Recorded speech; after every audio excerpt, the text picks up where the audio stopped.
Tenho 78 anos, Benedito Ramos da Silveira, mas todo mundo aqui no bairro me chama de Seu Beto desde antes de eu ter esse cabelo todo branco. Nasci em Franca, no interior de São Paulo, filho de sapateiro e lavadeira, e cheguei até aqui carregando as coisas que a vida foi me dando, umas com alegria, outras com dor, e muitas outras sem eu entender direito o que era até anos depois. Não tenho diploma pendurado em parede. O que eu tenho são décadas de escolhas, erros, recomeços e algumas coisas que aprendi tarde demais, mas ainda há tempo de fazer diferença. E é exatamente por isso que quero sentar aqui com você e conversar com calma, não para dar lição, porque não é meu lugar, mas porque já fui jovem achando que velhice era coisa distante e me arrependo de não ter ouvido os mais velhos com mais atenção. Então, se você me der esse espaço, vou te contar o que aprendi sobre envelhecer bem, com energia, com presença, com propósito. A primeira coisa é a mais simples do mundo, e foi exatamente por isso que eu ignorei por anos: caminhar. Só isso, caminhar. Eu trabalhei por 32 anos numa fábrica de calçados, de segunda a sábado, turno da manhã. Ficava 8 horas em pé, o corpo em movimento constante, e eu achava que aquilo era suficiente. Achava que me movimentar no trabalho já era o suficiente para me manter ativo.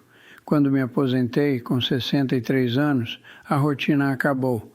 De repente eu estava em casa, sentado, sem a obrigação que me tirava da cadeira, e em menos de 2 anos eu sentia uma lentidão que nunca tinha sentido, um peso nas pernas que não era cansaço de trabalho, era falta de uso. Minha esposa Terezinha, que é 2 anos mais nova que eu e tem mais disposição do que qualquer pessoa que conheço, foi ela quem me empurrou.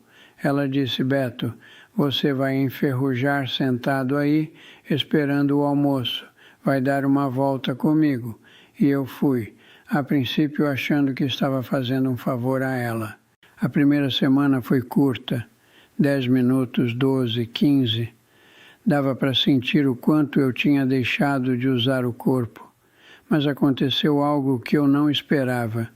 No terceiro dia, quando a gente dobrou a esquina perto da praça e passou do lado do pé de jabuticaba do seu Gilson, eu senti um negócio no peito que eu não sabia bem descrever. Era uma leveza. Não no corpo, que ainda estava pesado.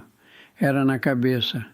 Os pensamentos que ficavam girando, as preocupações com a aposentadoria, com o filho mais novo que estava passando por uma fase difícil, com o resultado do exame que eu ainda não tinha pego, tudo isso foi ficando um pouco menor a cada passo.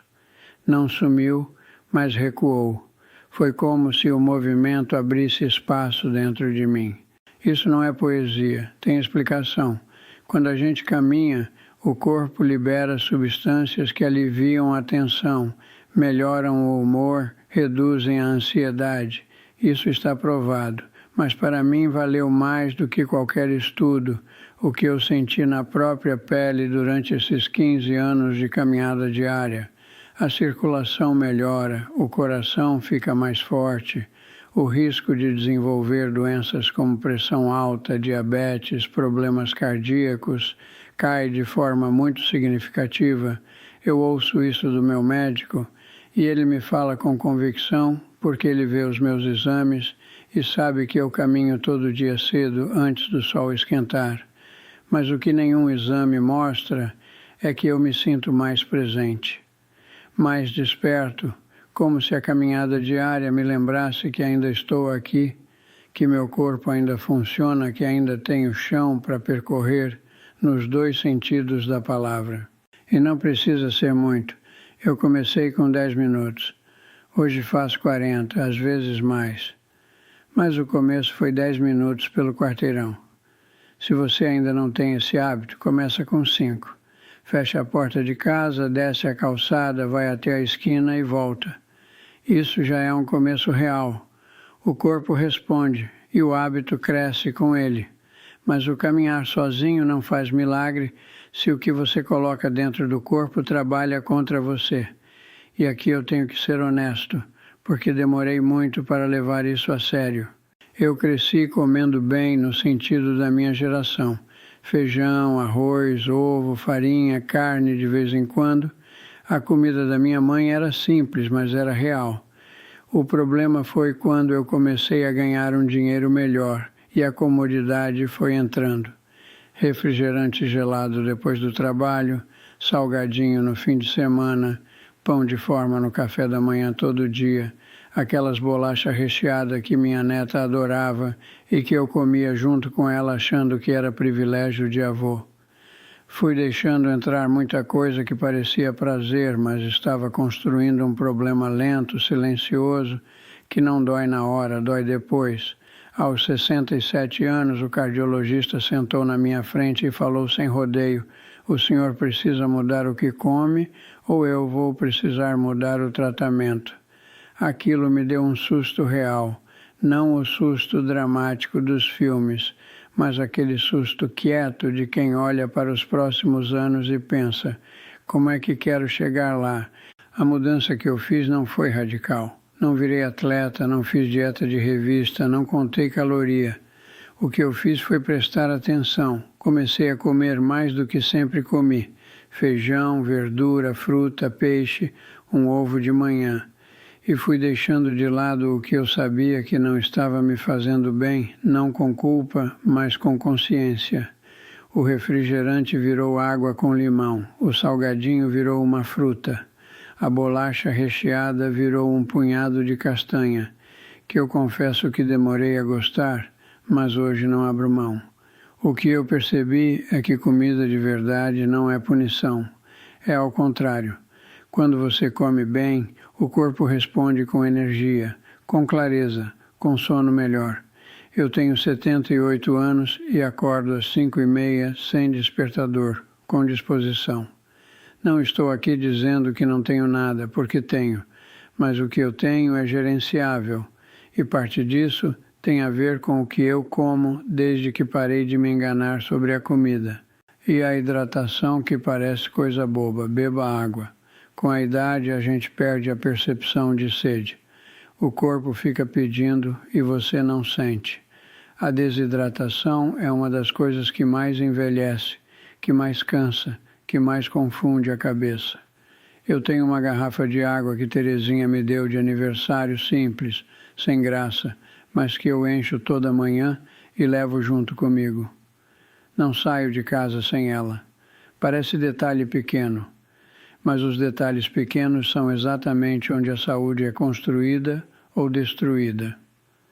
Agora tem algo que eu não esperava aprender tão tarde, que o cérebro precisa ser exercitado tanto quanto o corpo, e que quando você para de usar, ele também para de responder.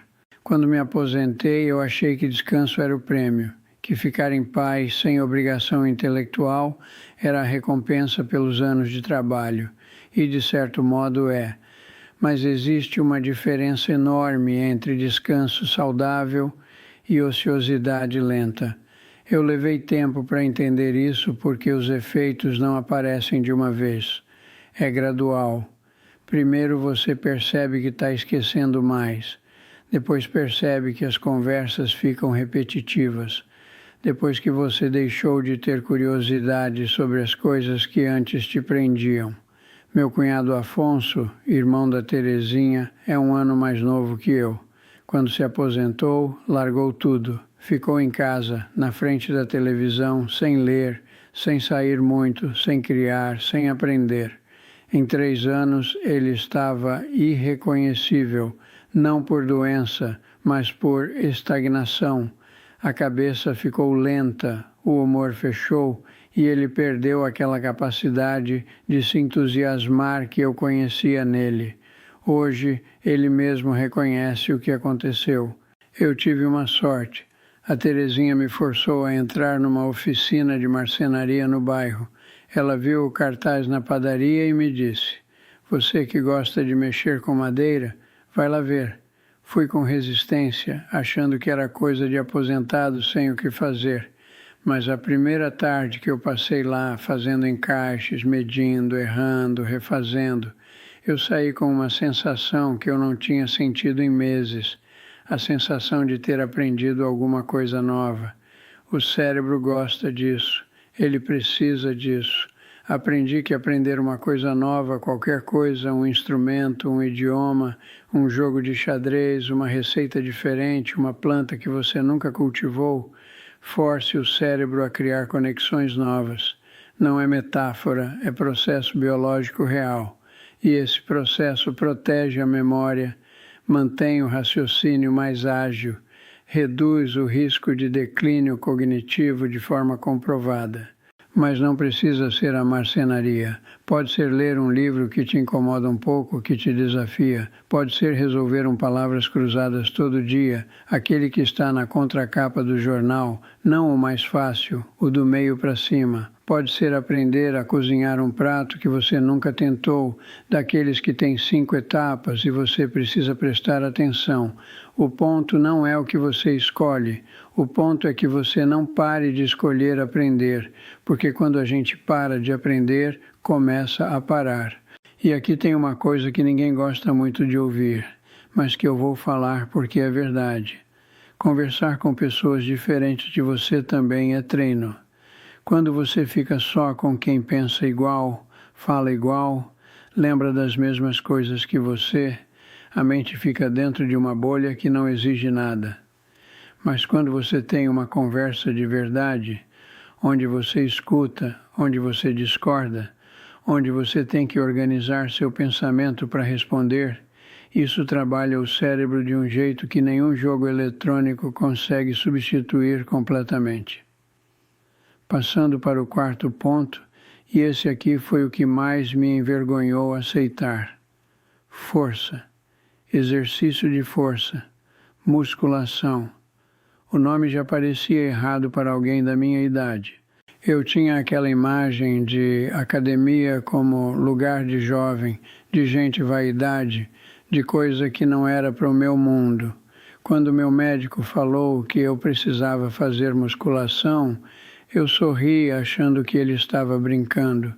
Ele não estava. Ele me explicou com paciência que a partir dos 50 anos a gente perde massa muscular de forma progressiva e que essa perda é uma das principais razões pelas quais a independência vai embora com a idade. Não é a doença sozinha que nos tira a liberdade. Muitas vezes é a fraqueza muscular que nos impede de levantar da cadeira sem ajuda, de subir um degrau sem tremer, de carregar uma sacola do mercado.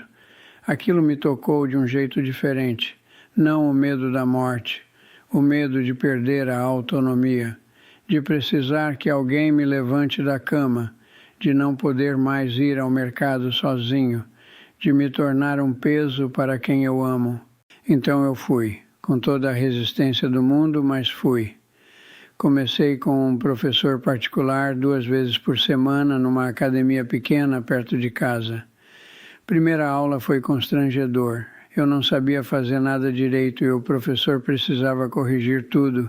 E eu me sentei num aparelho do jeito errado na frente de 2 rapazes de 20 e poucos anos que mal me olharam, mas que na minha cabeça estavam me observando. Mas voltei na semana seguinte e no mês seguinte. Em 3 meses eu senti a diferença nas pernas. Subi a escada com mais confiança.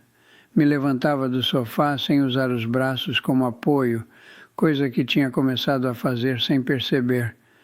Em 6 meses o médico viu minha postura e perguntou o que eu tinha feito diferente. Eu falei. Comecei a levantar peso. Ele riu, mas com satisfação. Não estou falando de virar atleta. Estou falando de 10, 15 minutos de exercício com alguma resistência todo dia.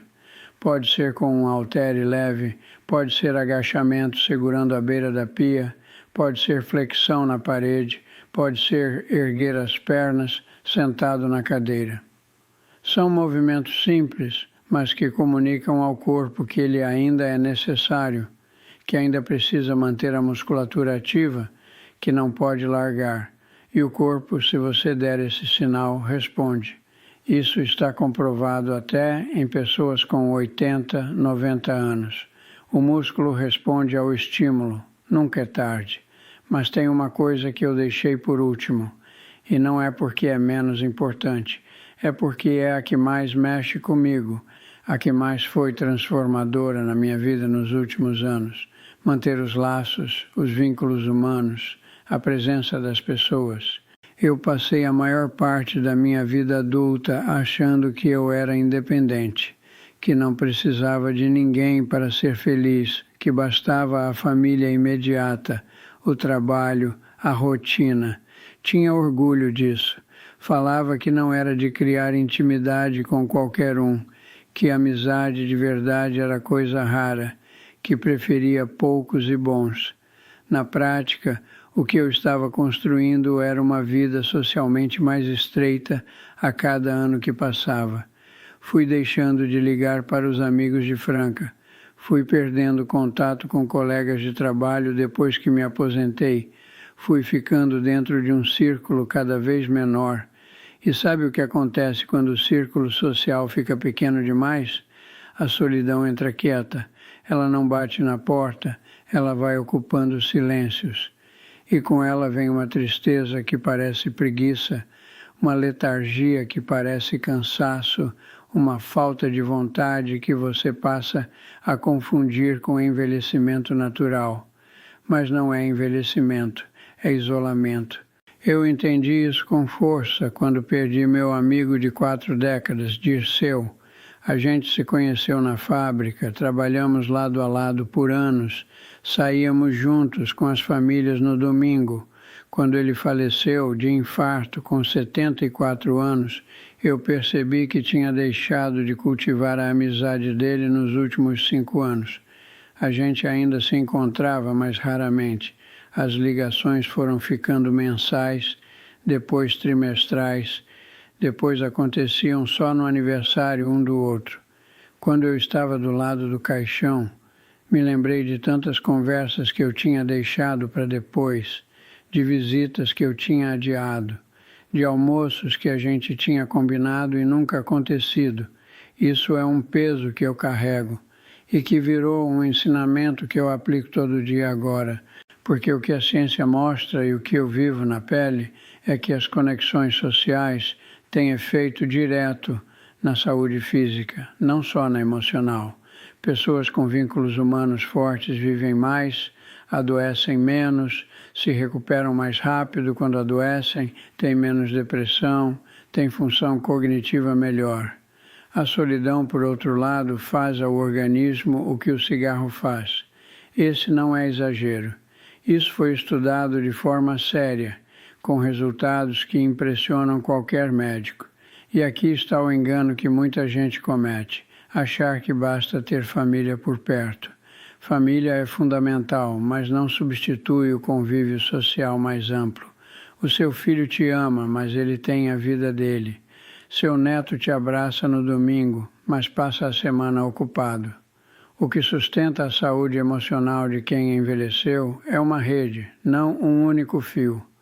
Amigos, vizinhos, grupo de convívio, atividade comunitária, qualquer ponto de conexão genuíno conta.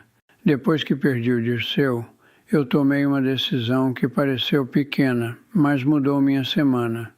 Entrei num grupo de caminhada aqui do bairro. Encontro toda terça e quinta, às 6:30 da manhã. O mesmo grupo de 8 pessoas, idades entre 62 e 81 anos. A gente caminha 40 minutos e depois toma café na padaria da Dona Lourdes. É simples, mas naquelas 2 manhãs por semana, eu rio, eu converso, eu ouço histórias de vida que abrem minha cabeça. Eu saio diferente de quando eu chego. Tem também o meu vizinho Rubens, 73 anos, viúvo há 2. A gente joga dominó às quartas de noite, só a gente 2, porque a mulher dele gostava de jogar junto e depois que ela foi, ele ficou sem parceiro. Eu poderia ter dito que não tinha tempo, que não era minha responsabilidade, que ele ia se arranjar. Mas eu lembrei do Dirceu e fui. E hoje é uma das partes da semana que eu mais gosto, não pelo dominó, pelo que a gente conversa durante o jogo, pelo que ele me conta da vida dele e pelo que eu acabo contando da minha, coisa que nem sempre falo em casa. Não subestime a conversa de rua, o papo com o vizinho enquanto você rega a planta, o café com alguém que você não vê há tempo, a ligação sem motivo especial, só para saber como está. Esses atos pequeníssimos têm um poder que a gente descobriu tarde demais, ou que muitos descobrem tarde demais. Eles mantêm a gente conectado ao mundo, e quando estamos conectados ao mundo, o mundo nos mantém vivos de um jeito que nenhum remédio consegue sozinho. Teve um momento específico, alguns anos atrás, que eu preciso te contar, porque ele resume muito do que estou falando. Minha filha mais nova, a Viviane, estava passando por uma crise no casamento. Ela ligava para Terezinha, desabafava, chorava, e eu, quando ela vinha jantar aqui em casa, ficava sem saber o que falar.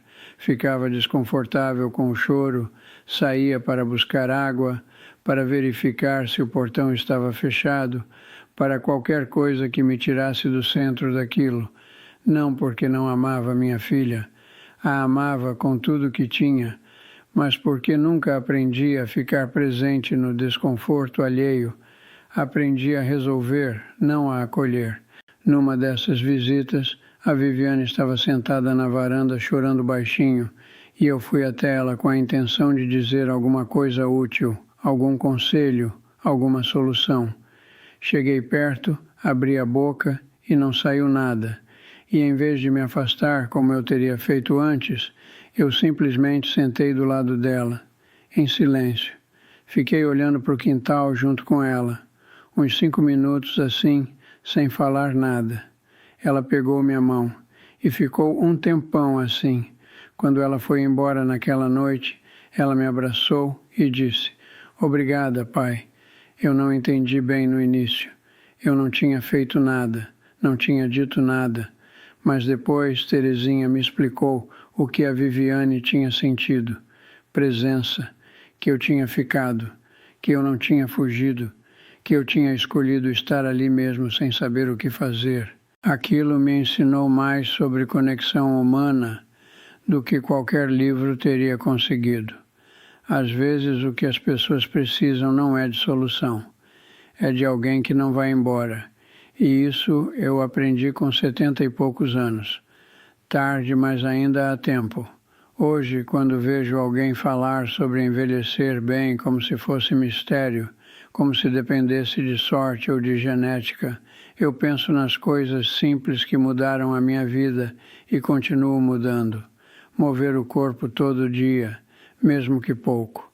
Escolher com mais consciência o que como. Manter a cabeça em movimento, aprendendo, criando, desafiando. Não deixar o músculo atrofiar por preguiça ou vergonha. E, sobretudo, não deixar as pessoas irem se afastando sem fazer nada. Não são grandes façanhas.